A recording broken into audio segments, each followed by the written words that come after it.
but if there are any queries, any questions, I'm at your disposal. Thank you, Yes. Professor Saab. Sir, thank you so much for your wonderful presentation and for, of course, making a postmortem of most of the Orientalist terms and concepts. Um, your presentations was actually an eye-opening for most of the for most of the students that are actually working in Afghanistan. Sir, I would like to comment actually to add two things, because my research on Afghanistan and my area was Pashtun struggle for power in Afghanistan in the post-Soviet period, 1992 to 2001. I interviewed Aziz Ahmad Khan regarding the book of Maulana Zaif, My Life with the Taliban. And Aziz Ahmad Khan, who was an ambassador to Afghanistan, he said that actually I advised Mullah Zaif to leave Pakistan because the situation is quite different and you will not get any immunity over here. But Mullah Zaif didn't actually pay heed to my advice. And secondly, regarding Christina Lam, she used to live with the Tajik in Herat, Ismail Khan, and she wrote most of her accounts under his influence. She was praising her. Thank you so much, sir, for that. Regarding Fakir FAP, sir, I have a question that you mentioned that he was playing in the hands of the Indians and, of course, the Afghanistan. But, sir, my question is that how much Pakistan was lenient in changing the situation of the British period, because we know that all the laws, all the system of the British was implemented in Waziristan, and Fakir of PP might not have find such kind of followings as he found after the creation of Pakistan, because if Pakistan would have been lenient and the status of Fatah would have been actually discarded at that time, I think that we should have not seen such kind of resistance. Sir, your comment regarding that? Yeah, Azmatullah Wazir Saab, बहुत शुक्रिया आपका, and thank you for your observation. I totally agree with you that Aziz Saab, who was our ambassador to Afghanistan, and then he was our ambassador, High Commissioner to India as well, and he understood Afghanistan and India, a very rare thing for a diplomat, and he must have advised Mullah Zaif Saab to leave before all these traumatic events. I don't know, I'm not privy to that, but when I met Mullah Saab, he was very kind, he gave me time, and I remember, in Islamabad having tea with him, and I asked politely, मैंने कहा उस वक्त ये 9/11 नहीं हुआ था, so I asked Mullah Saab कि आपके बारे में ये कहा जाता है कि विमेन की एजुकेशन बंद हो गई है अफगानिस्तान में और सारे मर्द हैं, और थोड़ा सा ये तो हमारा मजहब का भी है कि education is must for every man and woman, so why this? So he said, look, we got a country which is totally destroyed and we're working on it and we're not against women's education. We talked about a number of things, but he was very kind to have given me time. And then, when I read his book and, all those things came back. Now about so this, he blames Pakistanis, who were his hosts, and I think according to diplomatic norms, ambassador and the diplomatic community, they're immune to such kind of misbehavior. But Americans did lots of these things as well.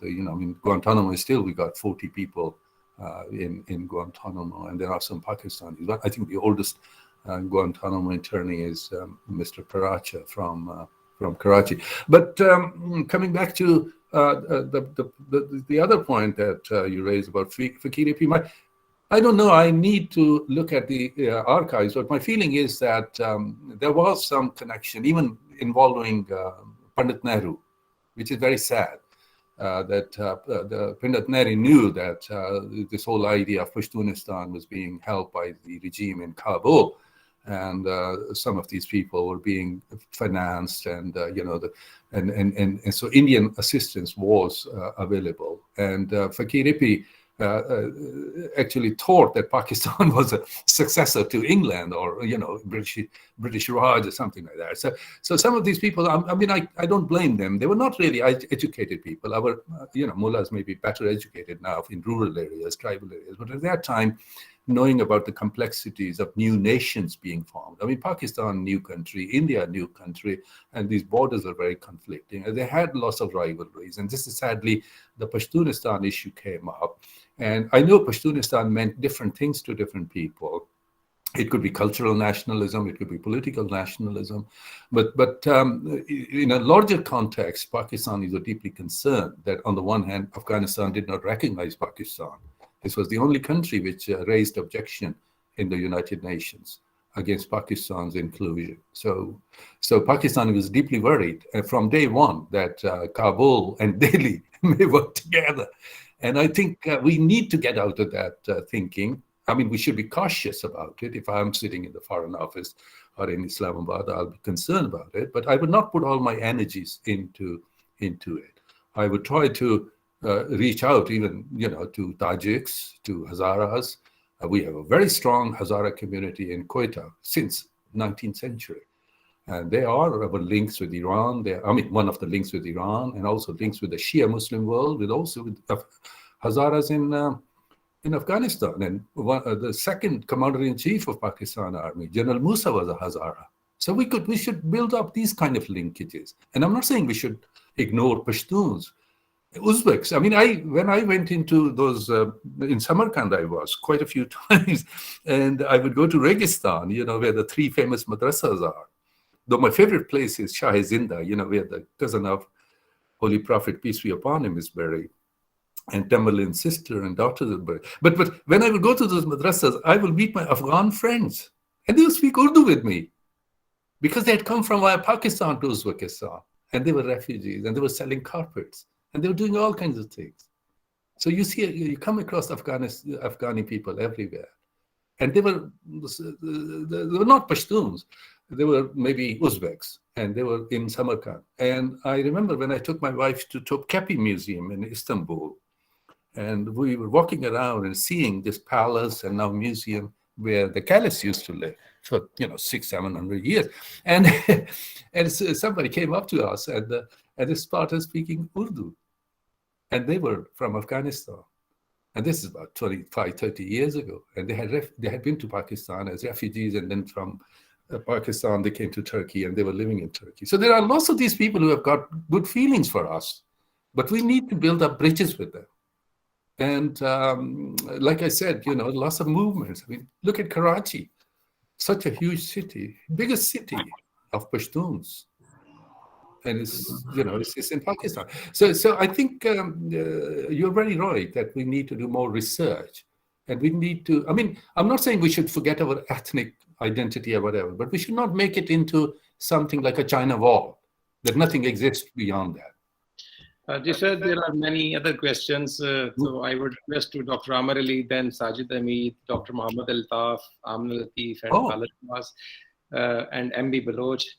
They raised their hands. So first, Dr. Amar Ali, you may ask question. It was very wonderful session to learn. And sir, basically my question is about the humanitarian crisis which is happening in Afghanistan. Sir, if that issue is not being resolved, what will be the implications? Will it lead towards more chaos in the world? Yes, sir. Thank you, sir. Yeah, very good question. We are all worried about it. And I think European Union and these Western countries, they want to help Afghanistan in their own ways. They want to reach out to the people, but they don't want to be recognizing the Taliban regime. I think Taliban are willing to let the foreign aid come in. But then there are about $12 billion worth of Afghan assets which have been frozen by the Americans. So there is this kind of tricky game. And I think people are watching, and people want Afghanistan to be peaceful. But I think countries are already helping them. Qatar, Turkey, Pakistan, they are helping them. But in the long run, I think Afghanistan needs a stable, proper government. I mean, my feeling is that Taliban have conquered it, but now Taliban have to give good governance. And good governance will bring in money, will bring in help and assistance from everywhere, and especially from the Muslim world.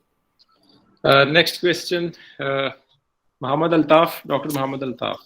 The question is a bit hypothetical and concerns about the potential success of Taliban government. I mean, I can understand too early to predict any success, but if they anyhow succeed in running an Islamic State of their own version, and that is often different from the ones created from the West and practiced world over. What do you think would be the Right. If you allow me, I mean, I couldn't hear you towards the end, but my feeling is that at one level, they do control entire Afghanistan, but Afghanistan is very much a confederal kind of state. It's not a federal state.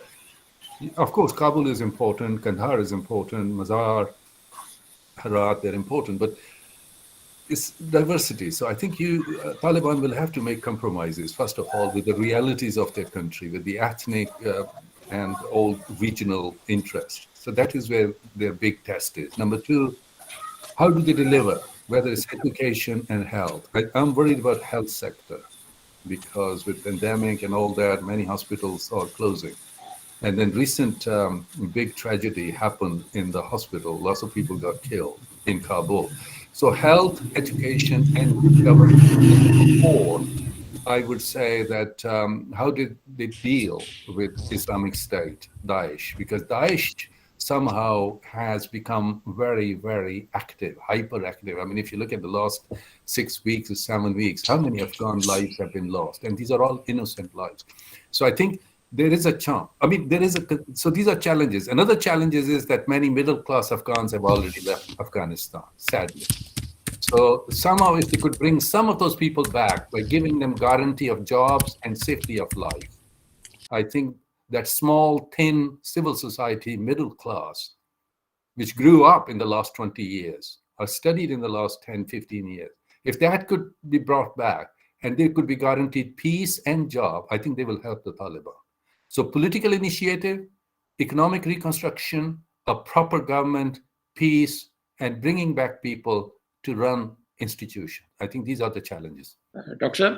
Sajid Hamid साहब का सवाल है कि अगर दुनिया ने तालिबान को accept ना किया तो इसकी implications क्या होंगी? मेरे ख्याल में उसमें ये है कि they will Afghanistan would need help from Pakistan, Iran, Uzbekistan, and Turkey.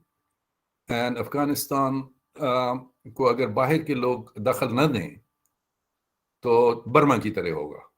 Remember Burma, the generals overthrew a political government, and for God knows how many generations they controlled Burma, and they were totally isolated from the rest of the world. But they survived. अब फिर उन्होंने coup किया है. Aung San Suu Kyi की कोई खबर ही नहीं है. She was put in the prison, and the generals are ruling, the rostrum. तो तालिबान के लिए अगर उनको किसी ने रिकॉग्नाइज नहीं किया तो वो इंट्रोवर्ट हो जाएंगे. लेकिन उनके पास ईरान की तरह रिसोर्सेज नहीं है. Iran has got resources. Iran can withstand external pressure, and Iran can control the society because 90% people are Persian, and so all these. But Afghanistan is diverse. Afghanistan is poor. Afghanistan has the history of external interference. So Afghanistan के लिए challenges हैं. I think this is where Taliban will have to be more receptive. I mean, उनके लिए government उन्होंने एक ठीक है, they have come back, उन्होंने struggle की है. अब उन्हें scoring नहीं करनी चाहिए. अब वरी ये है कि they will do point scoring कि मुझे office चाहिए, फलां चाहिए, ये चाहिए. और number 2 उनके अंदर factions है. एक faction extremist का है जो बदला चाहता है, जो अब ताजिक से या दूसरे पश्तूनों से या हज़ारा से बदला चाहता है. और एक फैक्शन वो है जो कहता है कि नहीं, हमें मॉडरेट होना चाहिए और हमें सबको माफ कर देना. I think they should follow what Nelson Mandela did, honest to God, in South Africa.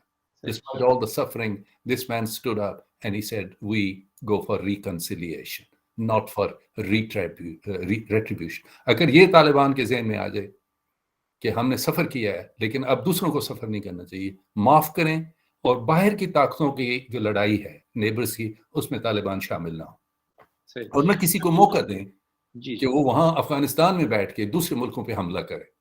You see, Americans are worried again कि within a year or two, आज की खबर थी, within a year or two Afghanistan में ये group जो Islamic state है, they could do something stupid. और पाकिस्तान को अपनी फिक्र है, Uzbeks को अपनी फिक्र है, Iran. So if Taliban could give peace and not allow these elements to do anything violent in the country or outside the country, I think that will be a big achievement. But most of all, I would say reconciliation. Thank you. Next question from Amna Latif. Amna, open your mic and ask the question. Then Dr. Faraz Anjan sir. Assalamu alaikum. Thank you, sir. Amna Latif, PhD scholar. Sir, my question is basically, sir, can you please explain the Silk Route and Jewish diaspora along the Silk Route that influence actually the Pakhtun belt, because we really find stones along all the Silk Route, recently found in Mardan and up to Bukhara. So sir, the other thing is that Pashtun Wali is basically, they said that it is basically more connected to 10 Commandments. And the other thing, what I learned, that people in Saudi Arabia, they just call Pashtun the Sulaimanis. So thank you very much. You have asked several questions, but they're very good. I mean, this myth, I thought, or whatever, the view does persist about Pashtuns having linked with Semitic people, Arab or Jews जो हैं वो Semitic people. And ये जो China के waste में डंगहोंग caves खोदी गई हैं जो हजारों की हिसाब में हैं, सिंकियांग और उधर, they have found that some of the earliest Jewish communities and Christian communities were actually in the East before they went west to Europe. And they found, I have those pictures actually of Jewish prayers written in Farsi script. यानी Hebrew है, लेकिन Farsi script में है. So there were Jewish communities all along the Silk Road because of the trade, because of this region, being so extended. And then the Persians, when they built their empire, they encouraged the Jews to settle in Bukhara and in Khiva, in Samarkand. आपको यकीन नहीं आएगा कि जब Mahmood Ghaznavi 10th century में गजनी का capital उसने बनाया था, हालांकि उस जमाने में आबादी नहीं थी इतनी ज्यादा. You know how many Jews were in Ghazni? 80,000. I double checked my source. 80,000 Jews, Afghan Jews, just in Ghazni during the 10th century. Can you believe it? Mera thesis ye hai, and when I went to Samarkand, I went to the Jewish cemetery. It is one of the biggest cemeteries. There are very few Jews left in Samarkand, and there's a small Jewish community in Bukhara, but there are huge graveyards. So जब Germany और उधर से यहूदी आए थे 20th century में, they were shocked. So anyway, my feeling is that there were two conversions happening simultaneously in the 10th century and the 11th century. अब Israeli हमारे जो colleagues हैं, दोस्त हैं, वो हंसते हैं, उनमें से कुछ मान जाते हैं. There were two conversions. One around Caspian Sea, खजर हुकूमत थी, खजर सल्तनत थी. वहाँ के लोग जीव हो रहे थे. और जो बाकी इधर कैस्पियन का एरिया था, अफगानिस्तान और ये जैसे आप गंधारा कहते हैं, जिसमें ये बुद्धिस्ट चीजें, ये तो यहाँ बुद्धिज्म कमजोर था, तो यहाँ मुसलमान हो रहे थे लोग. तो दो कन्वर्जन साइमल्टेनियसली हो रही हैं. लोग ज्यू हो रहे हैं, लोग मुसलमान हो रहे हैं. And this is happening on the silk road. Not much study has been done because Jewish एक व्यू ये है कि भाई we are Jews not by religion only but also by ethnicity. इस्लाम में ये है कि anybody could become Muslim. So we don't have to belong. तो अगर हमारे कई लोग जोश में अपने आप को अरब बनाने की कोशिश करते हैं, लेकिन इस्लाम में ऐसा नहीं है. Anybody could become Muslim. And but in Jewish religion you have to be Jewish or माँ की Jew होना. Anyway, तो मेरा चीज ये है कि two conversions are happening on the Silk Road. और दरमियान में बेचारा बुद्धिज्म भी चला गया, ज़ोरास्ट्रियनिज्म मैं उसके गया हूँ टाउन में जहाँ वो पैदा हुआ था. ऑर्गेंज उन्होंने पूरा म्यूजियम बनाया हुआ है, पूरी अवस्था किताब बनाई हुई है. I am glad that this Muslim area respects its past, Zoroastrian past. जिन्हें आपका पता है सबसे बड़ा ज़ोरास्ट्रियंस का जो आतिशकदा था वो मुल्तान में था. तो ये कन्वर्शंस जो होती हैं, ये नहीं है कि रातों रात हुकूमत आपकी बनी है and you became Muslim. No, it took centuries. But these two conversions, one to Islam, one to Judaism, they were happening during that period. Taxila सबसे पुरानी आपकी बड़ी यूनिवर्सिटी थी और वो बुद्धिज्म का मरकज था. यहाँ से तो बुद्धिज्म आपका तिब्बत में और चाइना में गया है. तो ये गंधारा में जो आपको बुद्धिस्ट स्टूपास मिलते हैं और ऊपर सवात में और मर्दान में आगे गिलगित तक में गया हूँ. That was our past, and this is where we historians appropriate and try to appropriate our past without annoying anybody. I'm not ये इसको इग्नोर नहीं कर रहे जो आज की रियलिटी है कि हम मुसलमान हैं. But we also don't want to ignore the fact that our past has lots of diversity and plurality. तो Jewish जो element है साउथ वेस्ट एशिया में, पाकिस्तान और इंडिया की पुरानी तारीख में उसको इतनी स्टडी नहीं की गई है. Okay, thank you, sir. Faraz Anjum साहब, Professor Faraz Anjum. बहुत शुक्रिया डॉक्टर साहब. My question, आपको आवाज आ रही है? जी. My question is that de-orientalizing the Orient may be a great academic project, but don't you think that the emergence and success of Taliban reinforces the Western stereotype, and in that way it further orientalizes the society, and it in a way strengthens the Western conception of the Orient? Don't you think so? My feeling is you're right that Orientalism, whether it's a permanent reality or it could be challenged and kind of confined to the dustbin of history. I think we would say how geopolitics, like today's topic, geopolitics, how geopolitics, whether it was colonial geopolitics or it has been the politics of the Cold War or it has been the geopolitics of 9/11 and since, they have sort of fed into all kind of movements.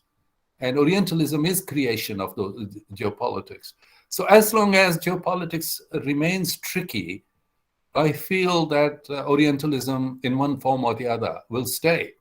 And but we have, some scholars in the West say that we should talk about Occidentalism as well, how the people in the Orient talk about the West. One moment, West is modern, West has got higher standard of living, West has got everything going its way. But then West is also viewed in a very contrasting way, totally immoral, irresponsible, violent, family breakdown, this and that. So I think there are these images and misimages will persist on all sides. But it's amongst the scholars that we cross the boundaries. The scholars are different people. We challenge some of these myths, but maybe in the process, we create new myths. But I think you got to give credit to Edward Said and now his student Hamid Dabashi, carrying on the tradition, and several other people. And the whole field of, post-colonial studies, which is very popular now in Britain, in America, and in Western Europe, especially amongst the former colonial countries. It is a big subject. It's a big challenge. Decolonize museums, decolonize literature, decolonize philosophy, decolonize history, get it emancipated from Eurocentric kind of focus. All these humanities, all these disciplines. So मेरा ख्याल है कि it's not just Muslim scholars in the Muslim world who are challenging Orientalism. I think scholars here, even if they don't come from a Muslim tradition, are not comfortable with it because they see the world, many of them see the world being very diverse, very plural, with its own dynamics. And they want to see that world without the stereotypes. So I think as an ideology, it will be there because it is a prisoner of geopolitics. But amongst the academics, it will always be challenged. Sir मैं ये एक तो add करना चाहता हूँ. Sir आपने अपने presentation में कहा कि बलूची पीपल, तो बलूची सर लैंग्वेज है, पीपल बलोच है, तो ये इसका एक मिसकंसेप्शन है, तो ये मैं ऐड करना चाहता था. इसके अलावा सर आपने कहा था कि जो कराची में पश्तून जो ज्यादा माइग्रेशन हो गया है, उसके पीछे मेरे ख्याल में सर दो फैक्टर है, एक पुल फैक्टर है, पुश फैक्टर है. मैंने जितने मेरे दोस्त हैं, मैं वहाँ उनसे मेरा इंटरेक्शन होता है, तो जो फुल फैक्टर जो बिजनेस माइंडेड पश्तू है तो वो ज्यादा है मेरे ख्याल में. मैंने यही फील किया. सर आपके कमेंट्स क्या हैं? Very, very good. I think you're right. Baloch or Baloches, Baloches could be, but people use Baloch both as singular and plural. I have traced Baloch in Kenya in 1660s. These were some of the earliest groups who fought the Portuguese. Why?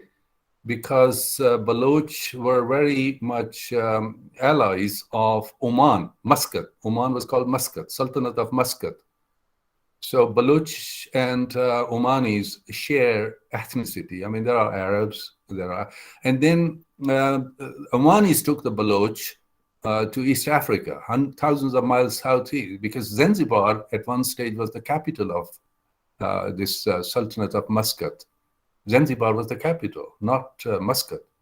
So then the British took over Zanzibar, and then Muscat became important. So Baloch were active not just in Balochistan, but also in Oman and in East Africa, and places like Kenya and Zanzibar in the coastal areas. Even now, I think in Balochistan there are Baloch people who have dual nationality, Omani, because some of them served the troops in Oman. And when I spent about 2 weeks in Oman a few years ago, and I was with the University of Muscat, my friends would take me to the museums in Muscat and elsewhere. Half of the artifacts in those museums are from Balochistan, because they're shalwar, kameez, beads, weapons, you name anything. This was all Balochi culture in Oman, which many people in Pakistan don't know. That Oman's culture is very, very much influenced by Baloch culture and Baloch handicrafts. इसको छोड़िए 2000 मील और जनूब में जाइए तो वहाँ Mombasa है, which is the biggest port of Indian Ocean. Mombasa में सवाहिली बोली जाती है, जो उर्दू, हिंदी, अरबी, फारसी, ये बंतू लैंग्वेजेस का सिंथेसिस. उनका जो म्यूजियम है, जो पुर्तगीज का जो फोर्ट था, उसका नाम है fort Jesus. So it's a world heritage place, world heritage fort Jesus in Mombasa. उसके अंदर Sultan of Oman had built an Omani section, because this is where the Omani leaders used to meet. And half of it is about Baloch people. So Baloch, and then when I was in Mombasa, I discovered there was a street called Baloch Street.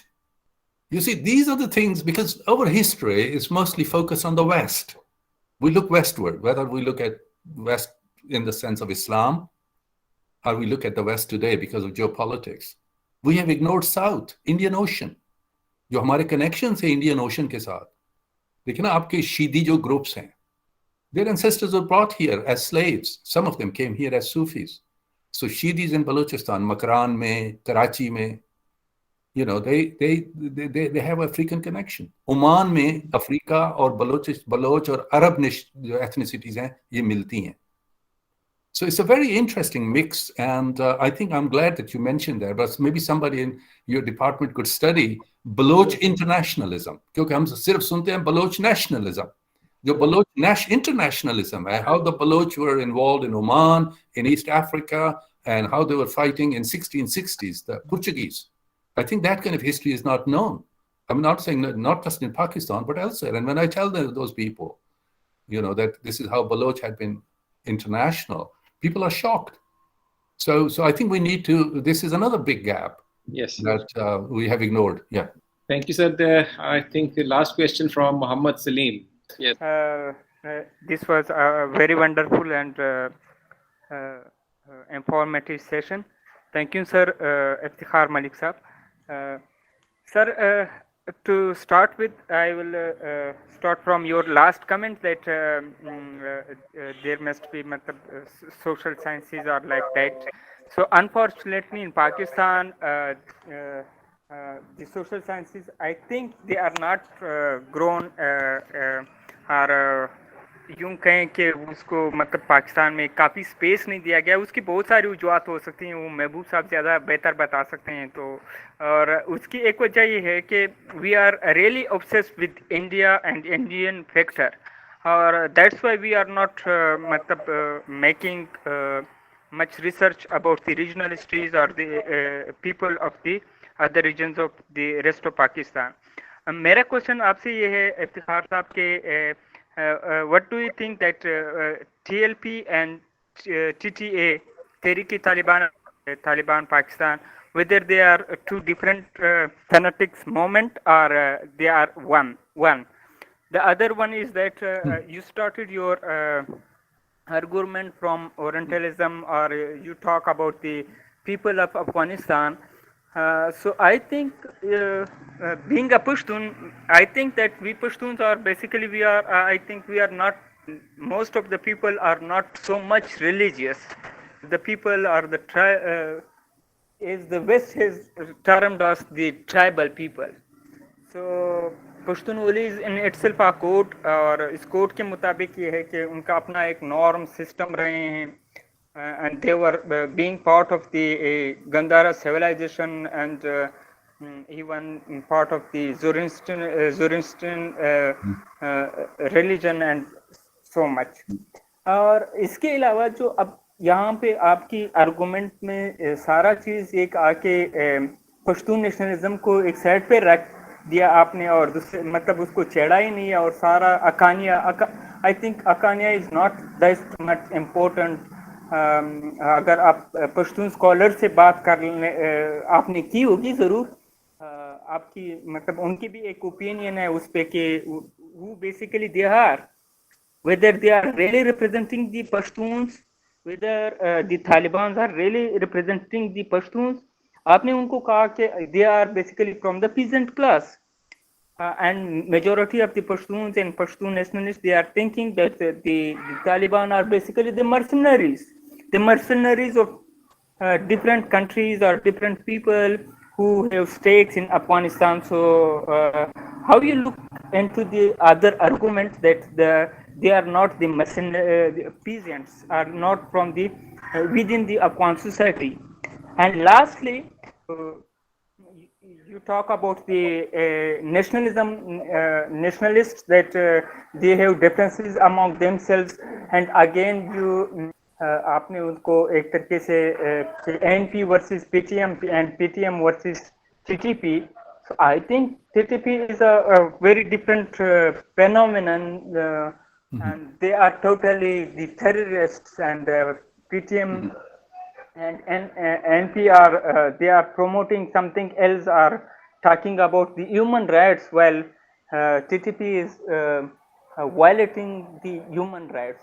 So your comments, sir? Yeah. Thank you. Salim sir, thank you very much for your question. They're very pertinent. I wish we had more time. Already I took so much time, so I was worried about this. I had to rush through my presentation. लेकिन आप जो कह रहे हैं, पहला सवाल तो ये है कि I think the Afghan Taliban और टीटीपी का फ़र्क है। ठीक है, कुछ टीटीपी के लोग उधर अफगानिस्तान में रहे हैं, काबुल रजीम ने खा उन्हें प्रोटेक्ट किया है या अपनी मर्जी से उनको ड्रोन कराया है, लेकिन अफगान तालिबान हमेशा यही कहते रहे कि our agenda is not international, our agenda is to get the foreign troops out. And I think Zalmay Khalilzad से उनकी 2 साल 3 साल जो कतर में बात हुई है, I think they were able to reassure the Americans and whoever that they were not going to have any other extraterritorial agenda. तो वो तालिबान का मेरे ख्याल में एक स्ट्रॉन्ग पॉइंट आप कह दें यही था कि वो अफगानिस्तान की बात करते थे, and that's why they were fighting these foreign troops कि हमने अपने मुल्क से आज़ादी लेनी है।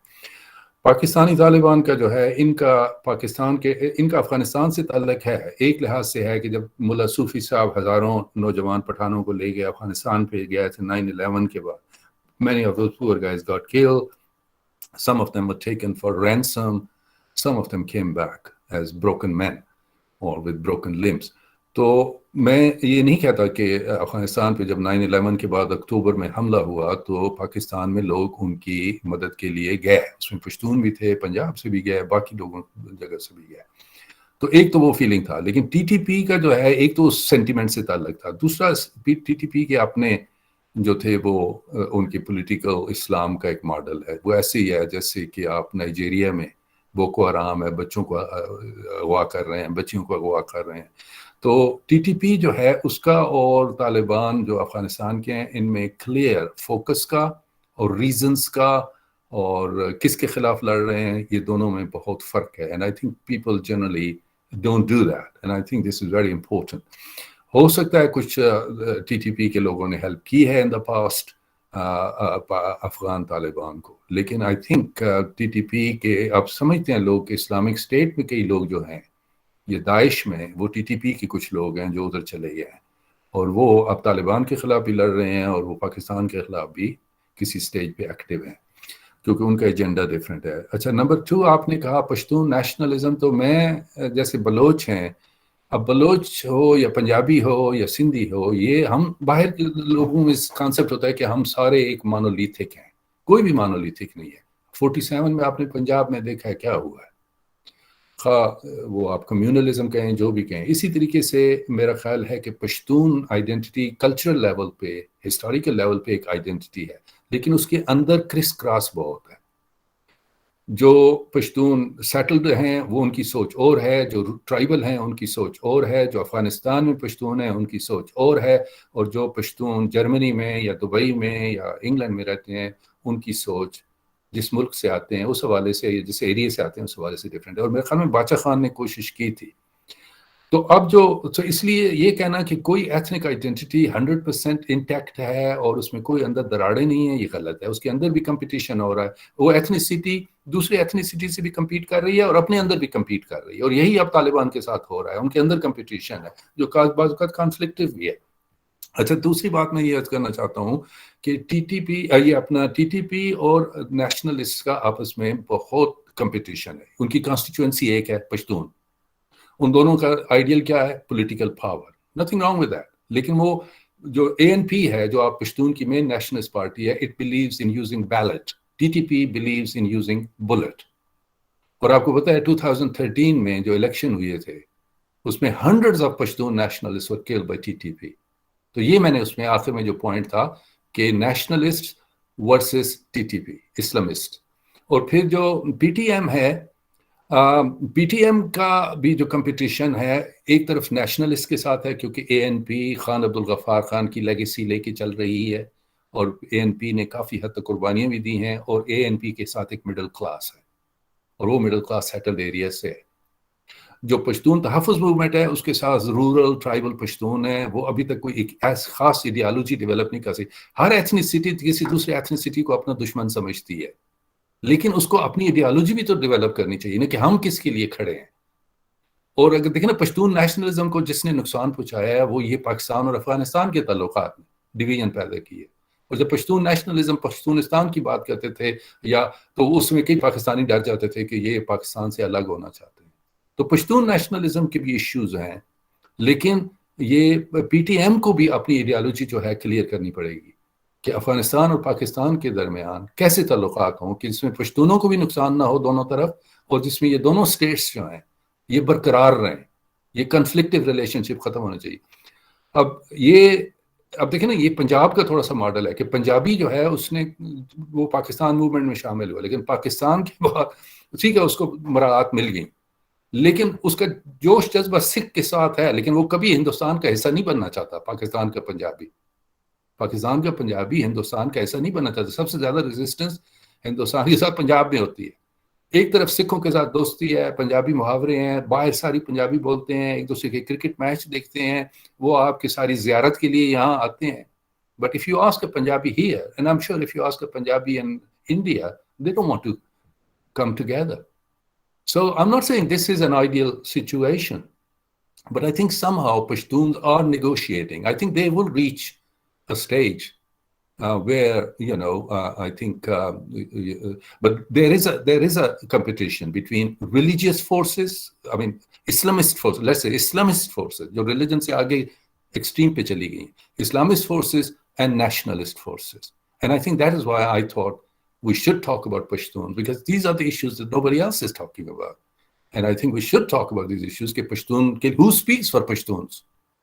हम कह तो देते हैं खान अब्दुल गफ्फार खान, लेकिन समटाइम आई वंडर कि जब मैं उसकी ऑटोबायोग्राफी पढ़ता हूँ खान साहब की, मैं I have all the regards for it. I think he was a pacifist even before Mahatma Gandhi. Why to call him Frontier Gandhi?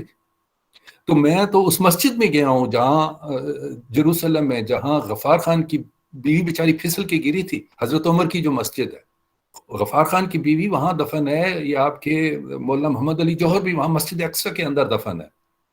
तो मैं तो समझता हूँ कि खान अब्दुल गफ्फार, लेकिन खान अब्दुल गफ्फार खान को मैं समझने की कोशिश करता हूँ कि why he had strong feelings about Punjabis even before Pakistan came into being. So I think these are the issues. Maybe Punjabis, because the Sikhs control the frontier, but Sikhs control entire Punjab.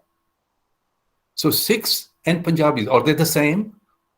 Or Punjabis of post-partition? I know Punjabis have dominance in terms of majority population, in terms of their presence in military, in terms of bureaucracy. But then there are Pashtuns who have benefited from Pakistan. Otherwise, why Karachi will become the largest Pashtun city in the world? And the Pashtuns who live in Islamabad, Lahore, Karachi, they don't want to. For them, Afghanistan is not the ideal. For them, ideal is somewhere else. So I think these are the issues which are raising, those challenges for PTM, for ANP, and I'm sure for TTP. And this is where I thought that there are these parallel thinking, parallel lines. And I don't know what will be the consensus, if there would be a consensus. But there are these ये अंदर जैसे Bloch का आप कह रहे हैं, तो अब बलोच के अंदर भी हैं, अब ईरान का बलोच और सोचता है, ठीक है वो एक तरफ सुन्नी है, उसके पाकिस्तान की बलोच, लेकिन वो दूसरी तरफ मिडिल क्लास है। और जो पाकिस्तान का बलोच है उसके पास स्पिरिचुअल लीडरशिप भी है, इंटेलेक्चुअल लीडरशिप भी है, पॉलिटिकल लीडरशिप भी है, न्यूमेरिकल मेजॉरिटी है, लेकिन वो कराची में है। There are more Baloch in Lyari than in entire Balochistan. तो हम डेमोग्राफिक को भी तो नहीं, अब कह तो सकते हैं कि बलोचिस्तान के साथ जुल्म हो रहा है, मानते हैं जुल्म हो रहा है बलोच, लेकिन बलोच नेशनलिज्म कहाँ से शुरू होगा? आप फिर उन बलोचों को क्या करेंगे जो लियारी में रहते हैं? क्या वो बिहारी बन जाएंगे? So these are the issues that I think we, academics and scholars should be talking about. Because my worry is that on the one hand, we are ethnically defined, but at the same time, where will we draw the line? We are so mixed together. We are so mixed together that every fifth Punjabi is a Baloch, every third Sindhi is a Baloch. So where are we going to draw the line? Mera thesis ye hai ki we should decentralize Pakistan. Local people at the local level should be given political power and financial power, and they should make the decisions. We should decentralize. We should have district council, union councils, smaller provinces, and this is how Pakistan's की जो change है above से नहीं आनी चाहिए. पाकिस्तान की change आएगी grassroots से आएगी. लेकिन मैं ये समझता हूँ कि ethnicity को खत्म नहीं होना है और ना होनी चाहिए, क्योंकि ये तो एक शनाख्त है.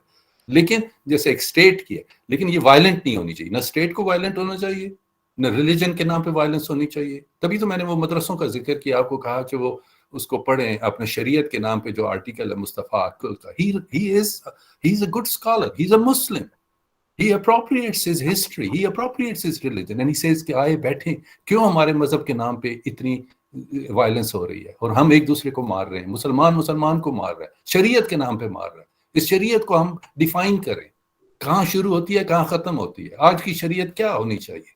And I think we should not be protective कि मैं पंजाबी हूँ, पश्तून हूँ, सिंधी हूँ, तो मेरे खिलाफ कोई बात नहीं होनी चाहिए, मैं कुरान का लफ्ज़ तो नहीं होना.